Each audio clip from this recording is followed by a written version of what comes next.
Once again, Pam Smart has been turned down. I'll read directly from this newspaper article. Pam Smart, now 57, she was 22 when she went into prison, was turned down yet again for the chance to share what she has accomplished in her prison rehabilitation after serving 3.5 decades of a life sentence for being an accomplice to the 1990 murder of her husband, Greg Smart. Okay, now Governor Ayotte said in a news release Thursday as to why she was not putting it before the Executive Council, giving her a chance for a commutation hearing, not even giving her a chance. She wrote, "People who commit violent crimes must be held accountable to the law.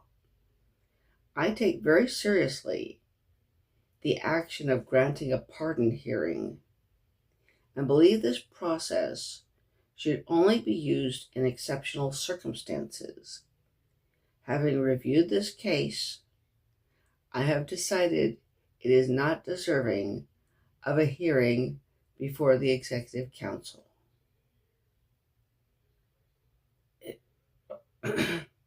Governor Ayotte didn't say what in the request showed it wasn't deserving.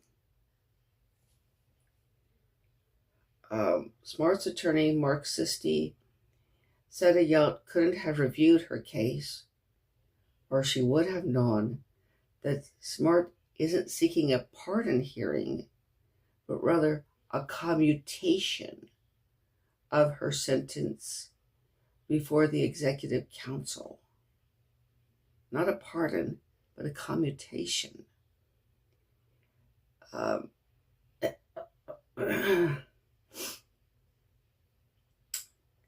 Her own Attorney General's office hasn't replied to that document, Sisti said.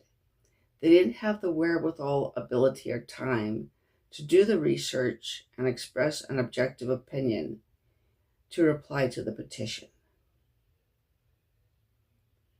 Okay, now,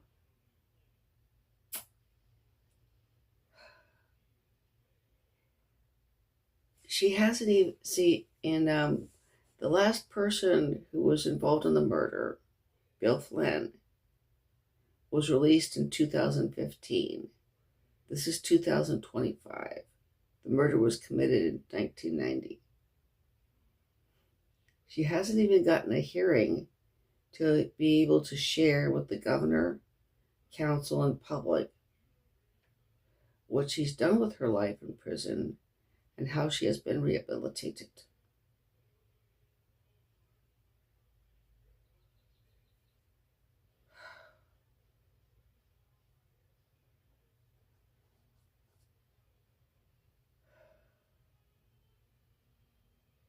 Okay, now, I do think that it is basically politically motivated. The whole thing is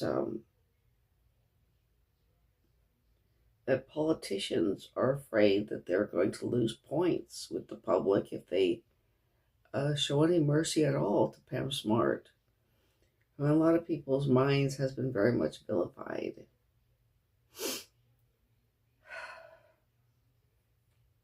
I think it's very sad.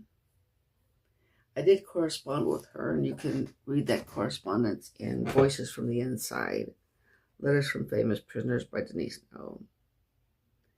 But this does make me kind of sad. She should at least get a chance to put her case for a commutation in front of the Executive Council and in front of the public. She's never had a chance to do that.